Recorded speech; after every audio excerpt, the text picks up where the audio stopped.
Even without Quinten Post, you'd think like the big goal would be, all right, let's just not lose to the worst team in college basketball. Could Boston College do that on Tuesday night? Got it. You are Locked On Boston College, your daily podcast on the Boston College Eagles, part of the Locked On Podcast Network, your team every day.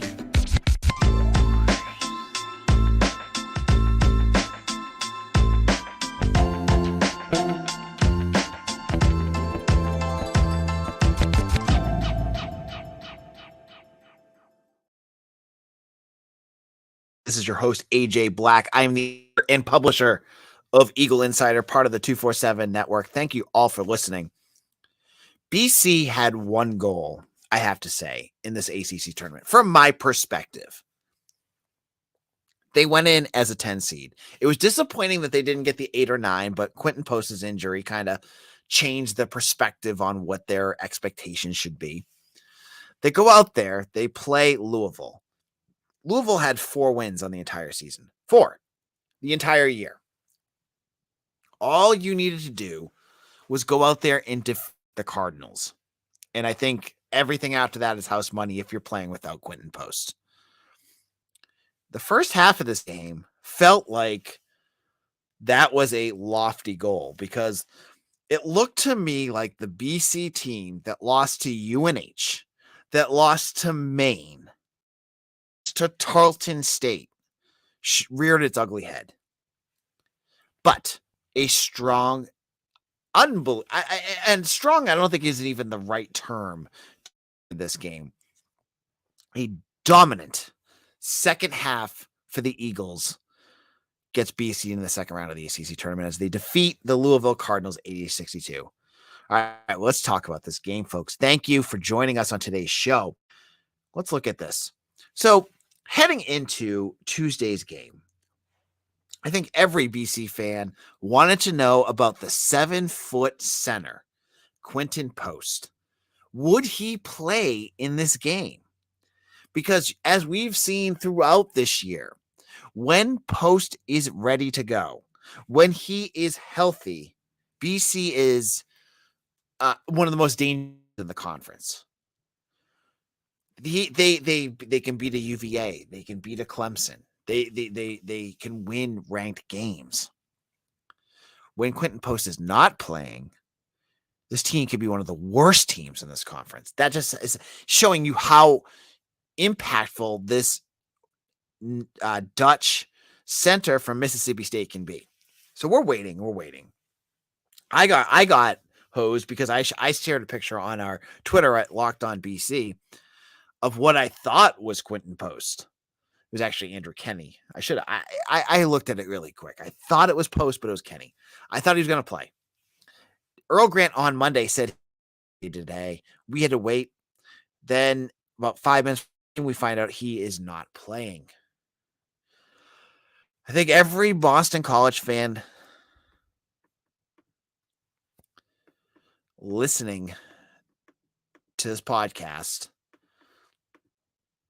felt the same way that I did. Felt the agita in your chest when you heard that Quinten Post was not going to play, because you knew that this game was going to be tough, that this game was not going to be the way that you expected it to go. And that's exactly what happened in that first half. Now, BC, they went out there really quickly and they established themselves. But we saw some really concerning signs to start this game. Now, as BC started to build a lead, the fouls started to build up. Makai Ashton Langford, Devin McLaughlin, Louisville's just started getting to the line, and they were getting to the line at a clip much higher than BC in that first half. They got to the line in the first half 11 times compared to BC, who only got to the free throw line 4 times because they were more aggressive. It wasn't an issue with the refs. This was because BC just wasn't as aggressive. And that was a big problem. Then BC's lead started to dissipate. You saw Ellis starting to hit shots. You heard Wes Durham talking about it on the broadcast. Once he started going, things started to change. BC started to fall behind. And they went to halftime down 6 points. And I thought going into this game, the big I was worried about was, Louisville's garbage. They're like 2015 BC garbage, like one of the worst teams in the country. But even as bad as a team is like that, all you need to do is give them some life, give them something to believe in, and in the tournament, anything can happen. So I went into this halftime going, oh man, they're feeling good. Ellis is starting to go. BC they're not looking as aggressive as the Cardinals are. I'm going, oh man, this is not looking good for the Eagles. This is going to be a 1-and-out. And I'm telling you, all the good we saw this year, the 3 top 25 wins, the 9 conference wins, the almost getting to 500, wouldn't have meant anything if the Eagles had lost to the Cardinals, because the Cardinals are so bad. I know BC fans, if you're listening to this, you're going, oh yeah, BC is bad too. No. The Cardinals had one guard on their entire roster, Ellis. They've got Kenny Payne, who, unless he can figure out how to hit a magical switch in a year, is going to be a 2-and-out at Louisville, because Louisville's not gonna wait for this guy to figure things out. This would have been a catastrophic loss. Honestly, folks, UNH and Maine are bad. Those are bad losses. Louisville would have been right around there. Their RPI and KenPom is honestly not that far off from where the UNH and Maine are. So BC had to go out there and figure things out. And that is exactly what they did. And thank God. I think everyone out there watched that second half and went, oh, this was good. Thank you, Earl Grant, for figuring something out. Adjustments galore. We'll get into those adjustments in just a moment. But before we do that, I need to tell you about our friends over at FanDuel. It's basketball season, and we're at the midway point of the NBA season. It's here and now. It's the perfect time to download FanDuel. We are only days away in the state of Massachusetts for you to get your FanDuel account, so make sure you get ready. You want to be here when they get that going, because they're America's #1 sportsbook. New customers get a no-sweat first bet up to $1,000. That's bonus bets back if your first bet doesn't win. Just download the FanDuel Sportsbook app. It's safe, secure, and super easy to use. Then you can bet on everything from the money line to point scores and 3-string. Yay! If you think the Celtics are going to win, if you think the Knicks are going to have some hot luck, head over to FanDuel. You can get in. Plus, FanDuel even lets you combine your bets for a chance to a bigger payout with the same game parlays. To get your no sweat first bet up to $1,000 in bonus bets when you go to FanDuel.com/lockedon. That's FanDuel.com/lockedon to learn more. Make every moment more with FanDuel, an official sports betting partner of the NBA. Locked On BC, AJ Black here. We are talking about basketball and nothing. I'm gonna just get into. I'm gonna wax poetic here. I hope you guys are okay with this.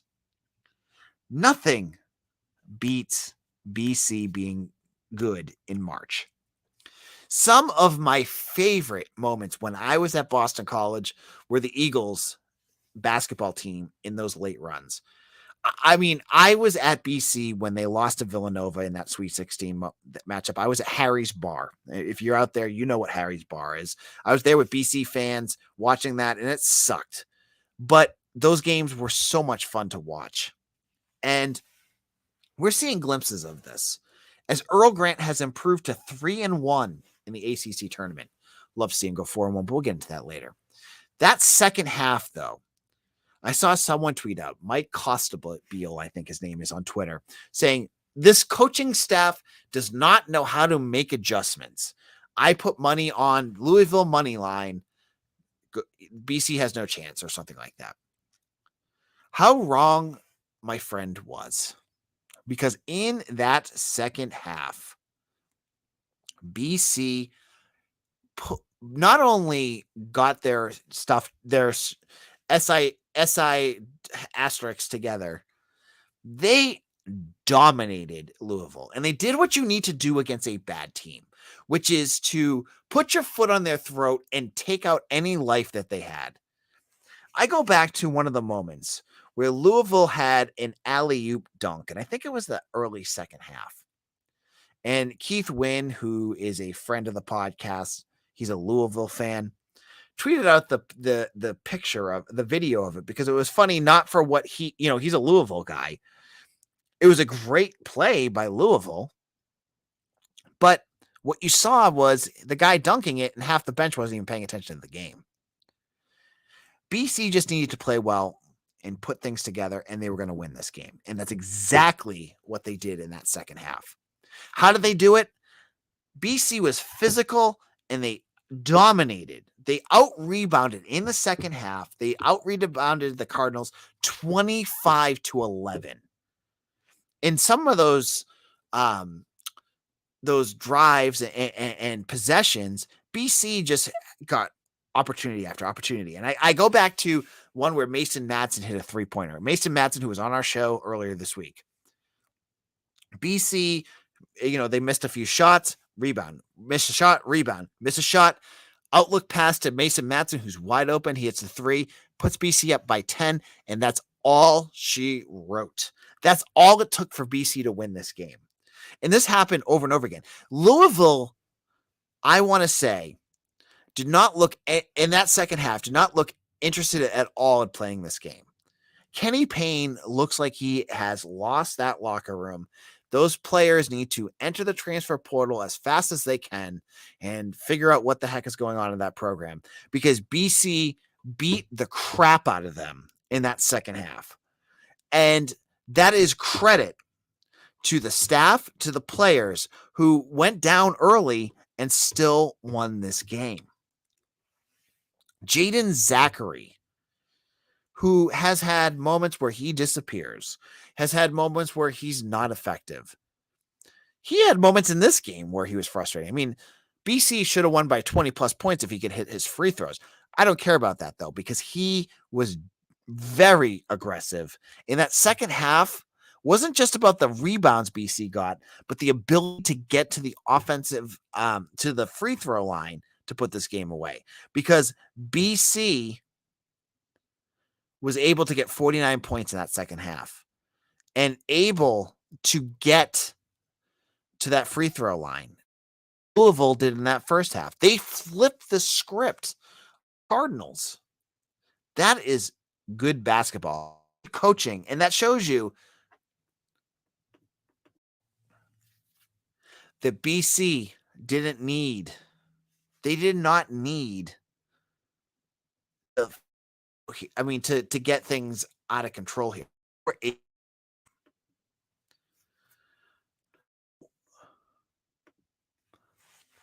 We're looking at this game. BC goes down the stretch. Got this game away. What was one of my favorite moments in this game? Down the stretch. BC is up 15 points.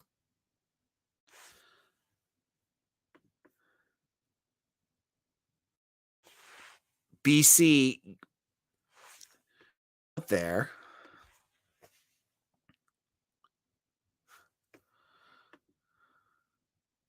And they put in all of their icons. Jonathan Noel, Andrew Kenny, Quinn Pemberton go out there. Armani Mighty, who's not a walk-on, played all that much this year. The Eagles go out there. They win the game. You get Jonathan Noel hitting a three-pointer as the game is in its final moments, and the bench goes bizarre. That to me was the moment that was like, That was huge to me. That I loved that more than anything. And we saw that today. So BC wins by 18 points. It was a lot closer for a lot of that game, but that second half, those were all over it.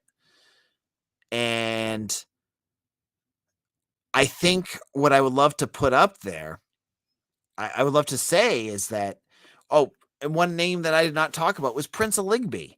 Prince Aligby had a great game. He hit some big shots when they needed him to hit some big shots. And Eddie said, thank you so much. And folks, if you're enjoying our podcast today, and I've had a little bit of technical difficulties, if you heard me kind of like have some super dramatic pauses, it's because I can tell my Wi-Fi is kind of dipping under. Hit that subscribe button on YouTube right now. In our final segment, we're going to look at Wednesday's game and what BC has to do to win that. And if you haven't listened already, make sure to subscribe wherever you get your podcasts. Locked on BC, this is your host, AJ Black. So the Eagles take care of business. They defeat the Louisville Cardinals. Louisville has 4 wins this entire year. I mean, their fans can no longer talk about Jim Christian and his terrible years because this year was as bad and whatever. But we can talk about what BC has done. Earl Grant has now won 3 ACC games in the tournament, as many as Jim Christian had in 7 years. Let me say that again. We are a year plus into Earl Grant, and he has won as many ACC tournament games as Jim Christian did. Are you getting that?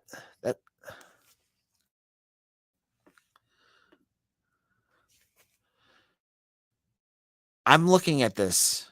I'm looking at what can do, at what BC is capable of doing. And I look at this UNC game, have good thoughts. But one thing,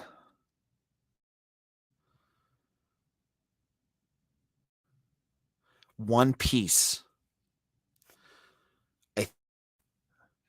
is going to be the major factor heading in the game. And that is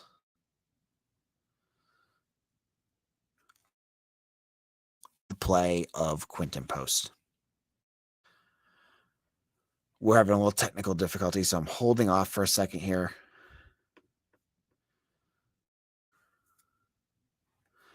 Okay, so BC has to get Quinten Post back.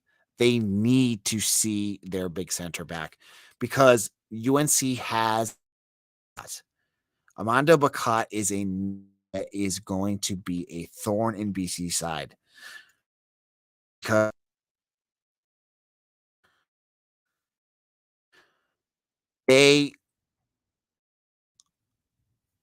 Bacot got to foul out in their previous matchup.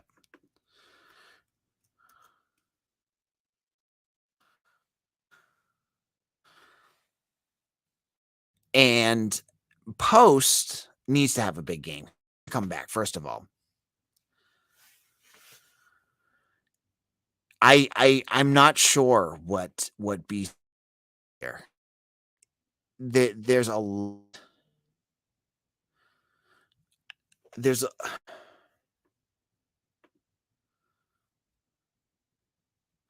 lot here for BC. There's potential here. And I'm looking at what they can do. What they can do is win this game, but they have to have post play. I know his ankle probably hurt. I know he's probably in a lot of pain. But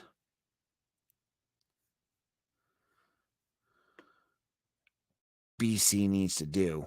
Bacot, sorry. Thank you, Mark. The Eagle, if BC's going to win this game, it is a big game for Quinten Post.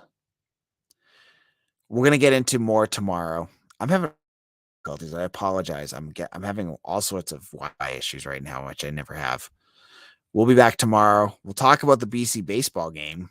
They're beating Tennessee right 4, so hopefully they can hold on to that.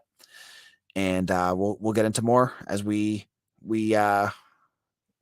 roll down this path. But I apologize for a little bit of technical difficulties. It's been a little bit challenging. If you've not done it already, so subscribe to please subscribe to our BC channel, Locked On BC on YouTube. Hit the subscribe button now. Thank you so much. Take care.